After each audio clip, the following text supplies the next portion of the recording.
পরিচিতিবাচক নাম হলো তাওয়াব। কি নাম ভাই? তাওয়াবের মানে জানেন? আল্লাহু আকবার।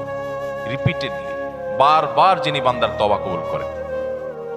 এই জন্য ভাই, একবার গুনাহ হয়ে গেছে, আল্লাহর কাছে তওবা করেছেন, চেষ্টা করছেন যে আর যেন না হয়, কিন্তু আবার শয়তান কাত করে ফেলে দিয়েছে, আবারও তওবা করে ফেলবেন এবং দুর্বল হবেন না। এখানে ইবলিস আপনাকে বলবে, তুই এতবার একই কাজ করে তওবা করছস আল্লাহর কাছে, আবার কোন মুখে তওবা করবি?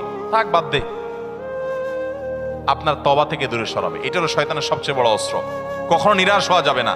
তওবা আগের বারের চাইতে পরের বারটা আরো স্ট্রং করবেন, যে ঠিক আছে আগের বারটা তওবা আমি দুর্বল ছিল, এটাকে আরো স্ট্রং করব, চেষ্টা করবো না ইনশাআল্লাহ।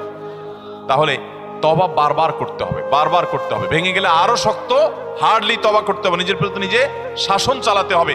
এভাবে ইনশাআল্লাহ সামনে আগাইতে হবে। ভারতবর্ষে একজন কবি বলেছেন, আরে ইয়ে কুশ্তি তো হয় অমর ভর কি, কবি ও দাবালে কবি তু দাবালে।